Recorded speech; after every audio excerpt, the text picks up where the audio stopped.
오늘 말씀 이사야 43장 1절부터 3절까지 보도록 하겠습니다.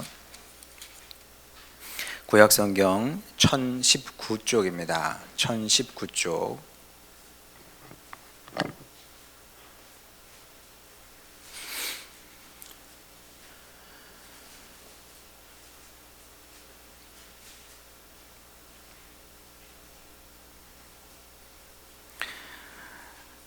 이사야 43장 1절부터 3절까지 제가 봉독하도록 하겠습니다. 야곱아, 너를 창조하신 여호와께서 지금 말씀하시느니라. 이스라엘아, 너를 지으시니가 말씀하시느니라. 너는 두려워하지 말라. 내가 너를 구속하였고 내가 너를 지명하여 불렀나니 너는 내 것이라. 내가 물 가운데 지날 때에 내가 너와 함께 할 것이라. 강을 건널 때에 물이 너를 침몰하지 못할 것이며 내가 불 가운데로 지날 때에 타지도 아니할 것이요 불꽃이 너를 사르지도 못하리니 대전하는 여호와 내 하나님이요 이스라엘의 거룩한 이요 내 구원자이심이라. 내가 애굽을 너의 속량물로 구스와 스바를 너를 대신하여 주었노라. 아멘. 교회 소식 시간입니다. 2021년 송구영신 예배 참여한 여러분 모두를 주님의 이름으로 환영합니다. 신년 주일 예배 대표기도는 첫 번째 대표기도 영광의 자리는 노문희 집사님이 되도록 하겠습니다. 지난주에 시부모님 댁 다녀오시느라고 못 오셔서 알려드리려고 이제 했고요. 또 오늘 이렇게 또 원진이 아버님도 같이 오시고 예배드리고 우리 김학일 성도님도 같이 예배드리게 돼서 기쁘고 우리 류한이 청년이 휴가 나온다는데 휴가 나왔습니다. 아유 박수에. 아유 1년 넘었습니다. 1년 넘었어요. 네, 1년 넘었고 이제 한 4월 중순까지 고생하면 그 다음에는 이제 거의 제대다 이렇게 얘기를 하더라고요. 물론 이제 원래 군대 시간은 늦게 갑니다. 상대성 원리에 의해서. 그래서 이제 우리가 이렇게 사회에서는 뭐 아유 다 끝났네. 하지만 군대에 있는 사람은 하루가 천년 같아요. 그러니까 다 끝났네 이런 그건 아주 이치에 맞지 않는 얘기입니다. 다 끝났다 얘기하지 마시고 남은 시간도 잘 건강히 이렇게 보내고 오게 해달라고 기도하겠다고 이렇게 인사를 하시기 바랍니다. 알려드리는 겁니다. 먼저 군대 갔다 온 사람으로서. 그리고 뭐 다른 특별한 광고는 없으시죠? 네. 이스라엘 역사에서 가장 생산적이고 창조적인 시기를 포로기다 이렇게 얘기를 합니다. 이해가 잘 안 가죠. 포로기는 우리식으로 말하면 일제 강점기 같은 시간인데 어떻게 그 시간이 가장 생산적이고 창조적일 수 있겠습니까? 우리 민족에게 일제 시대가 그런 시간이었습니까? 그러기 쉽지 않거든요. 그런데 이스라엘이 그 시간을 생산적이고 창조적으로 쓸 수밖에 없었던 그런 근본적이고 근원적인 이유가 있었습니다. 왜냐하면 여러분 아시는 것처럼 주전 587년에 이스라엘이 완전히 망하게 됩니다. 지금으로부터 2600년 전 옛날 얘기죠. 정말 옛날 얘기입니다. 우리 고조선 시대 때 얘기니까 그때 이렇게 기록들이 남아있다는 게 기적이죠. 자, 어쨌든 그때 망하게 되는데 지금 완벽하게 망하게 됩니다. 국가가 존속하기 위해서는 첫째 주권이 필요하고요. 그리고 국토가 필요하고 국민이 필요합니다. 자, 그런데 이 모두를 잃게 됩니다. 모두를 잃었다는 것은 이제 말 그대로 그 민족의 운명은 끝났다고 보는 겁니다. 회복 불가 판정을 받은 것과 마찬가지죠. 마치 병원에서 또 하다 띠 그러면은 사망하셨습니다. 그러지 않습니까? 사망한 겁니다. 자, 몽땅 다 잃어버리게 되는데 그리고 이스라엘은 정말 독특하게도 국민까지 포로로 끌려가게 됩니다. 미래 인재들 싹 끌려가게 됩니다. 바벨론 사람들이 다 끌어갔거든요. 그리고 이스라엘 안에는 정말 이제 다른 민족 사람들이 들어와 살게 됐고, 그리고 국민 중에서도 이렇게 배우지 못한 사람들만 남아서 땅을 지키게 되는데, 포로로 어쨌든 끌려가게 됩니다. 그런 사람들 이름이 성경에 나오죠. 에스라, 느헤미야, 다니엘, 뭐 이런 사람들, 에스겔 이런 사람들 나옵니다. 근데 이제 이 사람들이 끌려가죠. 끌려가서 타국에서 비참하게, 이게 이제 몸이 비참해서가 아니라 이 영혼이, 정신이 비참한 겁니다. 우리도 그런 걸 아는 사람이 돼야 될 텐데, 몸이 이렇게 깨끗하고 옷을 잘 입고 잘 먹고 산다고 해서 당당한 게 아닙니다. 그게 정상이 아니고요. 이 영혼이 자유로워야 되고 정신이 자유로워야 되는데 그렇지 못했던 거죠. 그래서 하나님의 백성이 타국에 살면서 그 참담함 속에서 질문하기 시작을 합니다. 이건 정말 절실한 질문이었죠. 절실한 질문이 뭔가를 낳게 하는 것 같습니다. 어떤 절실한 질문이었냐면, 또한 여러분이 아시는 건데, 이스라엘 백성들은 선민의식이 강했습니다. 자, 우리는 하나님께서 택하신 백성이고 민족이고, 하나님께서 우리를 택하셨을 뿐만 아니라 우리에게 약속도 주셨습니다. 약속의 민족이에요. 자, 천지를 만드신 우주의 주인 아닙니까? 그 주인 하나님께서 우리에게 약속의 말씀을 주신 거거든요. 아브라함을 통해서 주셨습니다. 모세를 통해서 주셨습니다. 다윗에게 주신 약속도 있어요. 종합하면 그런 겁니다. 너희가 지금은 비록 미약한 민족일지라도 내가 너희를 축복해서 열방의 빛이 되리라. 열방의 빛이 될 것이고, 너희는 모든 민족에서 모범적인 국가가 될 것이고, 너희는 세상의 영광이 될 것이다. 뭐 그런 얘기입니다. 자, 그러면 사람이 약속한 게 아니고, 하나님은 약속을 지키는 한 하나님이거든요. 약속을 안 지키는 하나님을 우리가 뭐하러 믿습니까? 사람은 허튼 소리를 많이 합니다. 여러분, 얼마나 허튼 소리를 많이 들어요. 밥 사준다고 해놓고 못 얻어먹은 적 너무 많죠. 사람은 그 허튼 소리를 잘해요. 근데 하나님은 밥 사주겠다고 하시면 사줘야 됩니까? 안 사줘야 됩니까? 사줘야 그분은 하나님인 거죠. 거짓말하면 하나님이 아니니까. 자, 그러면 하나님은 이 약속을 이루셔야 됩니다. 자, 그런데 이루셨어요? 못 이루셨습니까? 못 이루어졌거든요. 안 이루어졌습니다. 열방의 빛은커녕 완전히 망해버렸거든요. 자, 완전히 망했기 때문에 이해가 안 되는 겁니다. 이걸 어떻게 받아들여야 될지 모르겠는 거예요. 자, 그래서 포로로 끌려간 상태에서 이 신앙의 백성들이, 하나님을 진실하게 믿었던 사람들이 이 질문을 갖고 씨름하기 시작을 합니다. 하나님, 왜 우리는 망해야 됐습니까? 왜 우리 망했습니까? 왜 우린 열방의 빛이 되지 못하고 이 처절하고 비참한 종의 신분으로 살아야 됩니까? 이런 질문을 자연스럽게 하게 됐던 거죠. 자, 그런데 세상에는 다양한 종류의 질문이 있습니다. 수학적인 질문은 어떻게 풀 수 있어요? 수학적으로 푸는 겁니다. 그렇죠? 또 무슨 질문이요? 농사를 짓다 보면, 저도 농군의 아들이니까, 자식이니까, 농사를 짓다 보면 어떤 해는 잘 되고 어떤 해는 잘 안 되고 그래요. 그럼 어떻게 풀어요? 농업 기술로 푸는 겁니다. 자, 근데 이 인생의 문제, 삶의 문제는 뭘로 풉니까? 과학자들한테 가져가면 그거 알아요, 몰라요?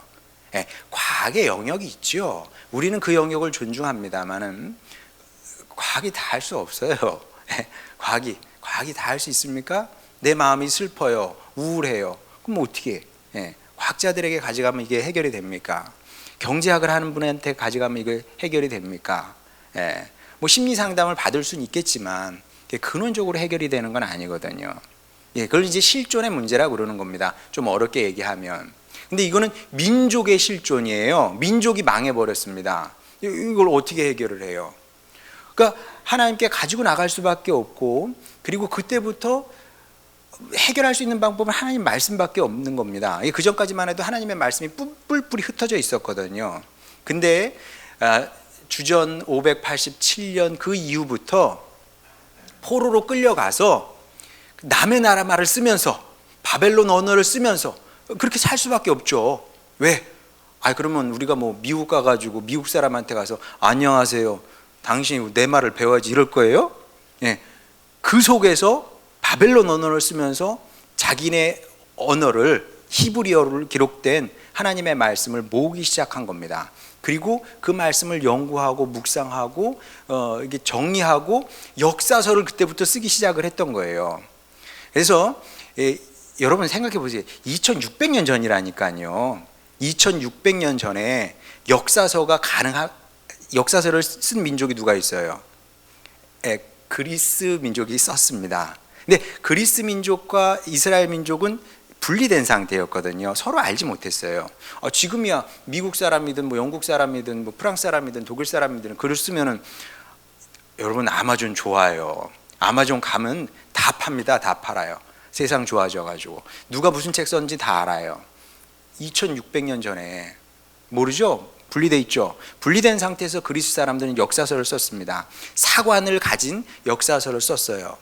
근데 그 위대한 이집트 민족도 사료를 얼마나 많이 남겼는지 모릅니다. 이집트 민족은 정말 기록하는 데 천재였어요. 아주 사소한 것까지 낱낱이 다 기록을 했습니다. 그런데 역사서는 없어요.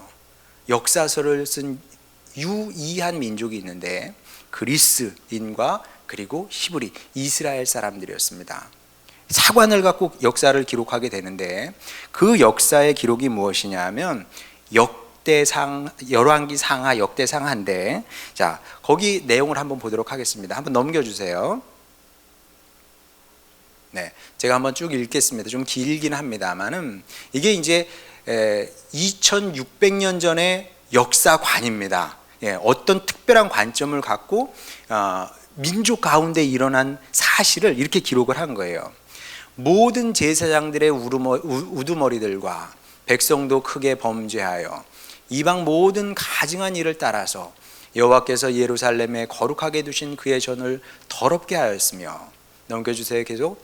그 조상들의 하나님 여호와께서 그의 백성과 그 거하시는 곳을 아끼사 부지런히 그의 사신들을 그 백성에게 보내어 이르셨으나 그의 백성이 하나님의 사신들을 비웃고 그의 말씀을 멸시하며 그의 선지자를 욕하여 여호와의 진노를 그의 백성에게 미치게 하여 회복할 수 없게 하였으므로 하나님이 갈대아 왕의 손에 그들을 다 넘기심에 그가 와서 그들의 성전에서 칼로 청년들을 죽이며 청년 남녀와 노인과 병약한 사람을 긍휼히 여기지 아니하였으며, 또 하나님의 전의 대소 그릇들과 여호와의 전의 보물과 왕과 방백들의 보물을 다 바벨론으로 가져가고, 또 하나님의 전을 불사르며 예루살렘 성벽을 헐며 그들의 모든 궁실을 불사르며 그들의 모든 귀한 그릇들을 부수고, 칼에서 살아남은 자를 그가 바벨론으로 사로잡아 가매 우리가 거기서 갈대아 왕과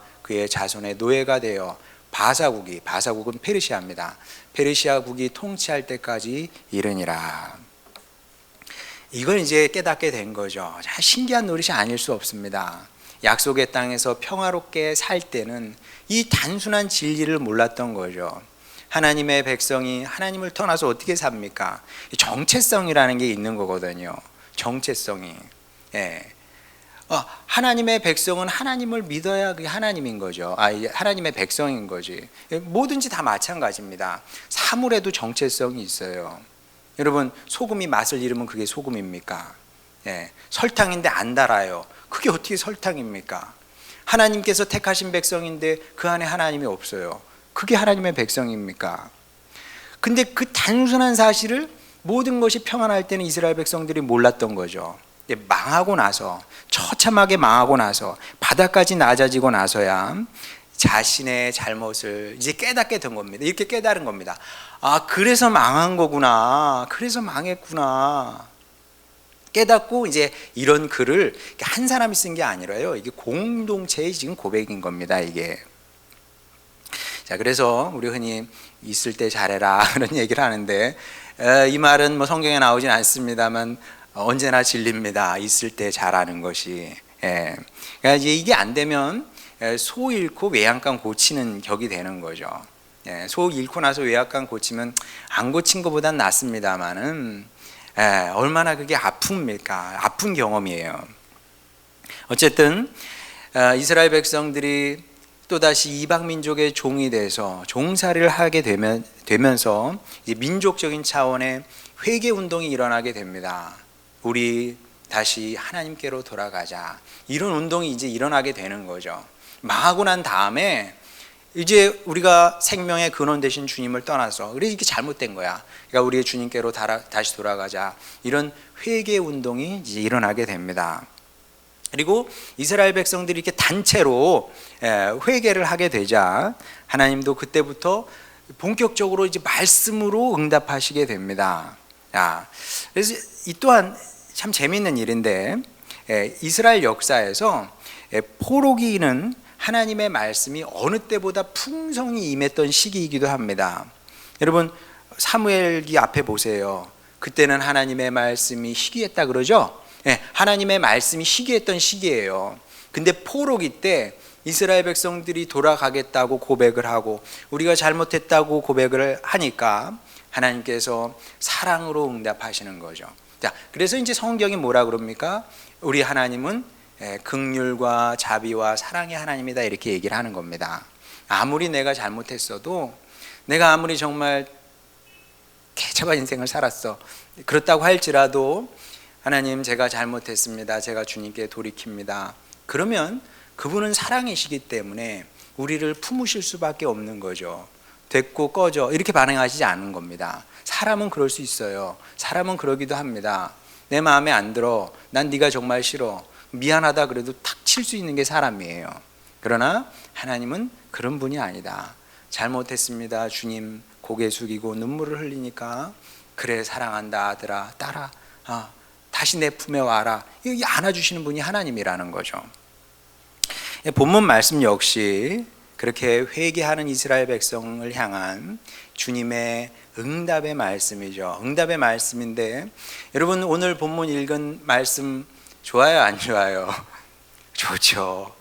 이건 뭐 가게 기독교인이 운영하는 가게도 보면 이 말씀 많이 걸려 있습니다. 많이 걸려 있는데 구구절절 은혜롭고요. 감동이 되는 말씀이고 위로가 되는 말씀입니다. 자, 실제로 이 말씀을 누가 받았어요? 이사야 선지자가 받은 겁니다. 하나님께서 한 사람을 택해서 그에게 당신의 말씀을 주시는 거죠. 모두 모인 데서 이렇게 주신 것이 아니라 이사야 내 종아 내 말을 내 입에 주니 네가 받아 기억해라. 받아 적어라. 주님께서 말씀하십니다. 그리고 이 말씀을 받은 겁니다. 이사야가. 그럼 이사야가 이 말씀을 받을 때 어떻게 받았을까요, 여러분? 어떻게 받았을 것 같아요? 다시 읽지 않아도 여러분 다 아는 말씀이니까. 다 좋아하는 말씀이니까. 어떻게 받았을 것 같습니까? 눈물로 받았겠죠. 주님께서 이 말씀을 하실 때 어떻게 울지 않을 수 있었겠습니까? 울었을 거예요. 그러면 이제 이사야가 이 말씀을 갖고 하나님의 백성을 또 찾아갔겠죠. 그래 몇 명이 모였었는지 우리는 알지 못합니다만은 이렇게 모여있는 하나님의 백성들이 주님의 말씀을 들으려고 이게 모였을 겁니다. 여기서 이 말씀을 또 대언했겠죠. 선포했을 겁니다. 그러면 이스라엘 백성들이 어떻게 반응했을까요? 모르긴 해도 서로 부둥켜 안고 울었을 겁니다. 자, 실제로 이 주님의 말씀이 말 그대로 뼈를 때리는데, 자 2절 한번 보도록 하겠습니다. 내가 물 가운데로 지나갈 때에 내가 너와 함께 할 것이라. 강을 건널 때에 물이 너를 침몰하지 못할 것이며 내가 불 가운데로 지날 때에 타지도 아니할 것이요 불꽃이 너를 사르지도 못하리니. 자, 여기는 핵심은 그겁니다. 여튼 이제 하나님께서 이스라엘의 상황을 누구보다 잘 아시죠. 이스라엘 상황이 어때요? 물 가운데를 지나고 있어요. 불 가운데를 지나고 있습니다. 이게 이스라엘 백성들이 처한 객관적인 상황이었죠. 자, 그러면 이 경랑의 강을 지금 건너고 있는 겁니다. 이스라엘 백성들이. 또 엄청난 타오르는 막 불꽃이 타오르는 그 사이를 지금 이스라엘 백성들이 지나가고 있는 겁니다. 자, 그러면 경랑의 강을 건너면서 살 수 있는 사람이 있어요, 없어요? 박태환 선수 수영 선수니까 급류에 빠져도 살 수 있겠죠. 급류에 빠져서 살 수 있는 사람은 없습니다. 그러면 불꽃 사이를 지나가요. 그러면 뭐 머리털 몇 개 타고 그냥 단백질 타는 냄새 나고 그냥 끝납니까? 그렇지 않겠죠. 그냥 죽음인 거예요. 그냥 죽음은 기정사실인 겁니다. 이스라엘 백성들은 죽은 거예요. 끝난 겁니다. 이게 객관적인 사실이었어요. 역사적으로 객관적인 사실이었습니다. 자, 그러면 주님께서 지금 이 객관적인 사실을 말씀을 하시는 겁니다. 네가 지금 강을 건너고 있고 경랑의 강을 건너고 있고 불꽃 사이를 지나고 있다, 이 말씀을 하고 있는 거거든요. 자, 그러면 하나님께서 고작 당신의 백성에게 해주실 수 있는 말이 그밖에 없을까요? 객관적인 사실 선포. 객관적인 사실 선포는 사실 사망 선고나 다름없는 거죠. 넌 죽었어, 끝났어. 하나님께서 그 말씀밖에 못 해주시겠습니까? 그럴 리가 있겠습니까? 그게 아니고요. 1절 마지막 문장을 한번 보도록 하겠습니다. 1절 보게 되면 내가 너를 지명하여 불렀나니 너는 내 것이라. 그리고 나서 이제 강을 건너는 이스라엘 백성, 불꽃 사이를 지나는 이스라엘 백성 말씀을 하시는 겁니다. 자, 이 극단적인 두 개의 사실이, 현실이 지금 격렬하게 충돌하고 있는 겁니다. 완전히 차원이 다른 두 현실이죠. 하나의 현실은 뭡니까? 죽음의 현실이에요. 물을 건너고 있는 거니까, 불 사이를 지나고 있는 거니까 이거는 죽음과 멸망의 현실인 거죠. 또 다른 현실은 뭐예요? 생명과 축복의 현실이죠. 왜? 하나님의 것이니까. 이스라엘 백성들은 하나님의 것인 겁니다. 자, 그러면 사람으로서는 이게 너무 극단이기 때문에 이게 둘이 하나로 조화가 되지 않습니다. 생각해 보세요. 난 지금 죽음의 현실에 처해 있는데 근데 축복의 현실에도 같이 처해 있어. 이런 현실이 어디 있어요? 근데 이런 현실이 있다는 겁니다. 지금 하나님께서 말씀하시고 있는 거예요. 너희들이 지금 죽음의 현실에 처해 있으나 근데 중요한 것은 무엇이냐면 너희가 내 거라는 거예요. 자, 그러면 이스라엘 백성들은 이 둘 사이에서 결단을 해야 되는 겁니다. 무엇을 선택해야 되는지 결단을 해야 되는 거죠. 여러분도 마찬가지입니다. 결단을 해야 돼요. 죽음의 현실은 항상 있습니다. 뭐 죽는다는 거 우스워요. 어제 여러분 TV 보셨죠? 홈플러스에서 택시가 그냥 떨어지잖아요. 다행히, 물론 이제 떨어진 건 큰 비극이고 슬픔이지만 그게 이 차가 있는데 그 1m 앞에 떨어졌다 그러더라고요. 만약에 1m를 넘어갔으면은 여러 사람 또 죽었다는 거 아닙니까? 뭐 언제 어떻게 죽을지 모르는 거니까. 삶은 어떻게 생각해 보면 비극이에요. 비극이 이렇게 일어나는 겁니다. 자, 그러면 이런 세상에 살면서 우리가 그 비극에 매여서 살든지 아니면 하나님의 사랑에 매여 살든지 둘 중에 하나 해야 되는데, 근데 사람의 눈에는 비극이 더 진짜처럼 보인다는 거죠. 문제는 그럴 수밖에 없어요. 왜? 이스라엘 백성 지금 망해서 바벨론에 끌려가 있는데 무슨 희망이 있습니까? 그게 너무나 절실하게 보이는 거예요. 그럼 하나님은 안 보여요. 그때나 지금이나 하나님은 안 보이는 거죠. 믿음의 사람은 이 둘 중에 하나를 선택을 해야 되는데, 다시 말씀드리지만 눈에 보이는 현실이 우리에겐 너무나 크게 보이는 거예요. 나는 아프고, 그리고 나는 지금 내 현실이 막막하고 어떻게 살아야 될지 모르겠고 길이 열리지 않고 다 막혀 있는 것처럼 보이고, 뭐 이런 게 크게 보이는 거죠, 말하자면. 이걸 이제 뭐 좋은 비유는 아닙니다만 오해하지 마세요. 제가 이렇게 도박하거나 노름마 이런 걸 하진 않아요. 근데 제가 워낙 시골에 살았기 때문에 어려서부터 이게 화투에 이렇게 학생까지는 좀 했어요. 지금은 안 합니다, 여러분. 오해하지 마시고. 자, 비유하자면 그건 거죠. 내 상대편이 지금 장땡을 들고 있는 거예요. 우리 학생들은 장땡을 잘 모를 때, 우리 어렸을 때만 해도 장땡이지 뭐 이런 얘기 많이 했거든요. 하긴 장땡 제일 좋은 게 장땡 아니겠습니까? 자, 내 상대편이 지금 장땡을 들고 있는 거예요. 내가 알아. 근데 내 인생이 걸린 판이고 내 목숨이 달린 판이고 내 미래가 달린 판이야. 근데 안타깝게도 상대편이 지금 장땡을 들고 있는 겁니다. 자, 그러면 어때요? 나는 절망스럽죠. 좌절이 되죠. 울고 싶죠. 죽어버리고 싶어요. 하늘이 무너지는 것 같고 너무나 슬픕니다. 그렇게 되지 않겠습니까? 자, 그런데 나는 지금 막 그냥 손이 다 더덜덜덜 떨리는데 내 옆에서 보던 내 편이 조그맣게 얘기를 해주는 거죠. 왜 그래? 저기 장땡이야, 장땡. 죽었어, 나 이제 큰일 났어. 나 죽었어, 큰일 났어. 내 편이 근데 그럽니다. 야, 너 광땡 잡았어. 우리 학생들은 무슨 말인지 몰라요. 그래서 제가 고민을 했습니다. 이 예를 쓸까 말까. 근데 이보다 나은 예는 없어요. 이보다 나은 예가 도대체 제 머리에서 나오지 않더라고요. 근데 맞아요. 우리의 적대자들은 장땡을 잡고 있습니다. 그걸로 우리를 누를 수 있다고 생각을 해요. 죽일 수 있다고 생각을 합니다. 근데 우리는 항상 뭘 들고 있어요? 우리는 광땡을 잡고 있다. 광땡을 들고 있는 사람이다. 유치한 예입니다만은 본문이 이런 말씀이라고 보면 틀리지 않다는 겁니다. 눈에 보이는 현실은 절망적이지만 사실은 이스라엘은 지금 꽃놀이 패를 들고 있는 겁니다. 꽃놀이 패를 지금 들고 있는 거예요. 무조건 이기는 패를 들고 있는 겁니다. 그래서 3절에서 뭐라 그럽니까? 3절 보겠습니다. 대전하는 여호와 내 하나님이요 이스라엘의 거룩한 이요 내 구원자임이라. 내가 애굽을 너의 속량물로 구스와 스바를 너를 대신하여 주었노라. 이게 무슨 뜻이겠습니까? 하나님께서 이스라엘을 구원하실 준비가 이미 다 돼 있는데 역사적인 상황은 중요하지 않아요. 바벨론이 얼마나 크고 위대한 나라인지, 뭐 페르시아가 얼마나 위대한 나라인지 그따위는 그렇게 중요한 게 아니에요. 하나님께. 여러분, 페르시아가 얼마나 위대한 나라입니까? 페르시아는 정말 위대한 나라거든요. 예. 알렉산더 대제와 겨루었던 위대한 민족이고 위대한 왕이 다스리던 나라 아닙니까?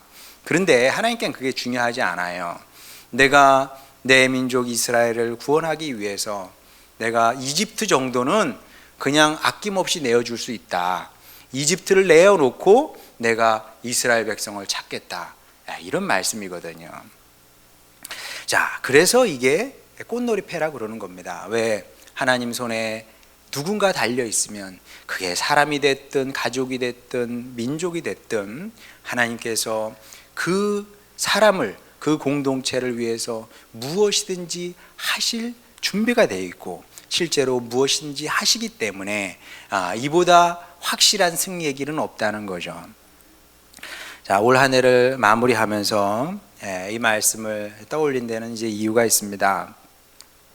여기저기서 위기에 대한 얘기가 많이 있어요. 어려운 시기죠. 지금 어렵습니다. 교회도 어렵고요. 서민도 어렵고 자영업자 뭐 말하면 뭐 하겠습니까? 굉장히 어렵고요. 또 무엇보다 교회가 지금 굉장히 뭐 그 중에서도 더 어려운 것 같습니다. 교회의 입장도 어렵고 상황도 어렵고 어려운 게 뭐 지금 한두 가지입니까? 그 암울한 얘기가 굉장히 많은데 그 암울한 얘기를 뭐 이 자리에서 구구절절 하고 싶지는 않고요. 어쨌든 이 모든 것이 분명한 것은 무엇이냐면 교회와 성도의 잘못이다. 이것은 이제 분명한 것 같습니다. 자, 나라가 잘못됐어요. 우리가 잘못했기 때문이고요. 교회가 잘못했기 때문이고 목회자들이 잘못했기 때문이지 누가 잘못이겠습니까? 누구 잘못이라고 하겠습니까? 우리가 잘못했기 때문이고요. 그리고 그게 맞습니다. 이스라엘 백성이 포로로 끌려가서요 바벨론 탓하지 않았습니다. 하나님의 백성은 남 탓을 하지 않습니다. 내 탓이지 어떻게 남의 탓이겠습니까? 그리스도 밖에 있는 사람이나 네 탓이라고 그러는 겁니다. 그리스도 밖에 있는 사람이나 우리 엄마 아빠가 나를 안 도와줘서 이렇게 됐다고 그러는 것이고요. 그리고 사회가 나를 안 도와줘서 이렇게 됐다고 그러는 것이고요. 다 남 탓하는 거죠. 하나님의 백성은, 하나님의 사람은 남 탓을 하지 않습니다. 우리도 남 탓할 생각 없죠. 뭐 실제로 교회와 성도가 잘했으면 뭐가 이렇게 됐겠습니까? 교회가 또 목회자들이 잘못했기 때문에 이제 소망의 미래를 그리기가 점점 어려워지고 있고요. 그래서 저는 이제 그런 생각도 합니다. 지금 이 우리 민족교회가 역사적으로 보면 이제 전환기에 서 있는지도 모르겠다. 전환기라는 것은 굉장히 어려운 시대거든요. 우리도 사람도 나이가 40 되면은 전환기 이렇게 검사하잖아요. 그 전환기를 잘 넘겨야 된다고. 그래서 무슨 검사도 더 많이 해주지 않습니까? 우리 민족교회도 그런 시기가 아닐까. 개인적으로 그렇게 생각을 하는데, 여기서 어떻게 하느냐에 따라서 우리가 좀 더 발전할 수도 있고요. 아니면 나락으로 떨어질 수도 있겠다. 이제 그런 생각을 하게 되는데, 자, 그럼 여기서 우리가 어떻게 해야 되느냐? 책임감을 갖고 뭔가를 해야 되는데 어떻게 하면 될까요? 어렵지 않습니다. 오늘 본문 이야기가 우리에게 그 답을 제시하고 주고 있는 거죠. 그러니까 답은 성경에 나와 있는 겁니다. 성경에 우리가 어떻게 해야 되는지 성경에 나와 있다는 거죠. 어떻게 합니까? 포로기 이스라엘 백성처럼 우리도 하면 되는 겁니다. 어떻게 할까요? 우리의 현실을 슬퍼해야죠. 우리 슬퍼요. 슬픕니다. 슬프지만 우리는 원망하지 않습니다. 누굴 원망하겠어요? 원망하지 않고요. 그리고 아프죠, 이 현실이. 그렇지만 아무도 미워하지 않습니다. 그리스도의 사람은 아무도 미워하면 안 돼요. 정말 말 그대로 아무도 미워하면 안 됩니다. 미워 마땅한 사람이 누가 있어요? 여러분, 내가 A라는 사람은 미워해도 돼.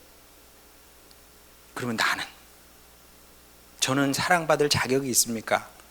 저는 사랑받을 자격이 있어서 여러분의 목사입니까? 아니요. 저도 미워하려면은 미워할 사람 많아요. 그러니까 여러분 좀 사랑으로 받아주세요. 그러라고 지금 이런 얘기를 하는 거예요. 저를 미워하지 말라고. 아프죠. 아프긴 하지만 아무도 미워해서는 안 되고요. 그리고 모든 것을 객관적으로 봐야죠. 우리의 현실을 객관적으로 봐야 되지만, 그렇지만 우리는 포기하면 안 됩니다. 왜냐하면 우리가 살아있다는 것은 아직 기회의 시간이 남아있다는 거죠. 저는 인생을 그렇게 보고 있습니다. 주님, 제가 아직 건강하게 이렇게 살아있습니다. 무슨 의미일까요? 기회가 남아있는 거예요. 기회가. 어떤 기회가? 생명의 기회가, 회복의 기회가, 변화의 기회가, 발전의 기회가 남아있다는 거죠. 그러면 이 확신을 갖고 이스라엘 백성들이 그랬던 것처럼 하나님께로 돌이키는 거죠. 저는 또 인생을 그렇게 봅니다. 좋은 인생은 무엇이냐? 주님께로 날마다 다시 돌이키는 거죠. 이루었다 함도 아니에요. 얻었다 함도 아닙니다. 제가 뭘 얻었겠어요? 제가 뭘 얻었습니까? 아니, 아무것도 얻은 것도 없고 아무것도 이룬 것도 없어요. 저는 오늘도 또다시 주님께로 돌아가는 겁니다. 하나님께로 돌아가는 거예요. 여전히 저는 하나님이 있어야 사는 것이고, 하나님께서 내 인생에 의미를 부여하시는 분이고, 또 하나님께서 제 길을 인도해 주셔야 사는 게 제 인생이고, 저 혼자 뭘 할 수 있겠습니까? 계속 주님께로 돌이키고 돌아가는 거죠. 이 일을 하면 되는 겁니다. 자, 그러면 그렇게 우리가 온전히 하나님을 믿고 의지하고 소망하며 살아가는 겁니다. 매일매일 이 일을 하는 거죠. 물론 내가 하나님 없이도 살 수 있어요. 여러분 직장 생활하면 직장에서 돈 나오잖아요. 여러분 사업하면 사업체에서 돈이 나옵니다. 그러나 그걸로 삽니까, 사람이? 그걸로 사는 것이 아니라 그거는 하루아침에도 무너질 수 있는 거니까 우리가 온전히 하나님을 믿고 의지하고 소망하며 주님께로 돌아가게 되는 거죠. 그러면 하나님께서 어떻게 하신다고요? 이스라엘 백성에게 주신 그 말씀을 우리 귀에도 들려주시는 겁니다. 말씀으로 주시는 거죠. 어떤 말씀이에요? 오늘 본문 말씀인 겁니다. 너는 내 것이라 말씀하시고요. 네가 강과 불을 건널지라도, 강과 불이 없다고 얘기하지 않아요. 강과 불이 나올 수 있습니다. 두려워하지 마시기 바랍니다. 왜냐하면 강과 불이 나올지라도 우리와 함께 하시는 주님으로 말미암아 강도 건너뛰는 것이고요. 강도 갑자기 힘이 나서 박태환 선수도 못하는 거 우리는 건너가는 겁니다. 그리고 불꽃 사이를 지나갔어요. 다 타 죽어요. 그러나 하나님의 사람은 그 길 지나고도 멀쩡하게 살아남는 거죠. 그러니까 여러분, 아무 일도 안 일어나기를 너무 기대하지 마세요. 일이 일어나도 괜찮아요. 믿음으로 극복하게 되면 그게 신앙의 고백이 되는 것이고요. 그래서 역사서가 기록된 거 아닙니까? 하나님의 역사서가 이렇게 기록된 겁니다. 이게 신앙의 묘미이자 또 하나님과 함께 역사를, 이 인생을 만들어가는 사람들의 특징이기도 한 거죠. 자, 그러면 더 넘어서 하나님께서 어떻게 하시냐면 단순히 물 가운데서 불 가운데서 지킬 뿐만 아니라 하나님께서 이스라엘 백성들을 위해서 이집트도 아끼지 않으셨다 그랬죠? 마찬가지입니다. 이 시대에도 우리 눈에는 큰 나라들이 보이잖아요. 중국 크잖아요. 일본 우리나라보다 크죠. 러시아 크죠. 물론 깡패 국가이긴 합니다만은, 하나님께서 이런 나라조차도 우리 눈에는 커 보일지 몰라도 그조차 아끼지 아니하시고 우리를 위해서 내놓으실 준비가 돼 있다. 물론 뭐 사람들이 들으면 야, 과장도 저런 과장이. 아니요. 하나님께 당신의 백성이 뭐 크고 작고 그 중요한 게 아닙니다. 크고 작고 중요한 게 아니고요. 그리고 과거에 좀 부족해도 관계없습니다. 돌아가면 돼요. 돌아가면 하나님께 그는 바로 이런 의미가 되는 것이고, 그리고 그 한 사람이 세움을 받는 것이 사소한 일이 아닙니다. 제가 시간이 지날수록 제 마음에 분명해지는 것이 있습니다. 무엇이냐 하면 주님 원하시면 제가 한 사람 세우겠습니다. 주님 원하시면 제가 한 사람 세우겠습니다. 한 사람이라도 세울 수 있으면. 왜? 여러분, 아브라함 한 사람 세움 받으면 되는 거예요.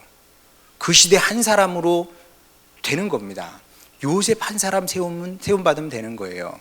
사무엘 한 사람이면 되는 겁니다. 그러니까 여러분 한 사람을 사소하게 생각하지 마세요. 내가 무슨 그러니까 안 되는 거예요. 내가 무슨 한 사람이 세워지면 된다니까요. 아브라함이 별 대단한 사람입니까? 이삭이 별 대단한 사람이에요. 야곱이 별 대단한 사람입니까? 한 사람이 변화됨으로 말미암아 그가 복의 근원이 되는 것이고, 거기서 이 생명의 물줄기가, 복의 물줄기가 흘러나오는 겁니다. 여러분, 아무리 위대하고 큰 강이라고 할지라도 수원지는 한 곳이에요. 가보면 별것 없어요. 그 작은 물줄기에서 물줄기가 흐르고 흘러 모이고 모여서 큰 강을 이루는 것처럼 제가 가진 소망은 그런 겁니다. 저 포기하지 않고요. 우리 교회도 포기하지 않습니다. 여러분도 포기하면 안 됩니다. 나 하나쯤이야. 아니요, 여러분 하나가 중요하고요. 여러분이 제대로 서야 되고, 그리고 여러분이 섬으로 말미암아, 우리 작은 교회가 섬으로 말미암아 이 나라가 구원받게 될지 누가 알겠습니까? 이 때를 위해서 우리가 지금 여기 있는지 누가 알게 되겠습니까? 여러분, 이 소망을 갖고, 이 소망을 붙들고 이제 2022년 밝아오는 새해를 맞으시기 바랍니다. 그리고 새해는 올해보다 더 나은 신앙인이 되겠다고, 주님, 제가 포로기 이스라엘 백성의 그 신앙을 갖고 살아내겠습니다. 그런 자세로 여러분이 살아냈으면 좋겠고요. 그래서 바라기는, 세상은 점점 어두워진다고 그러는데 그게 문제가 아니고요. 진정한 문제는 이 어둠을 밝힐 수 있는 빛이 없다는 게 문제입니다. 누가 빛이 되겠습니까? 하나님을 붙들므로 말미암아 저와 여러분과 우리 교회가 이 지역사회에서 이 나라와 민족 가운데 소망의 빛으로 빛나는 2022년이 되기를 주님의 이름으로 축원합니다. 우리 찬양 부르고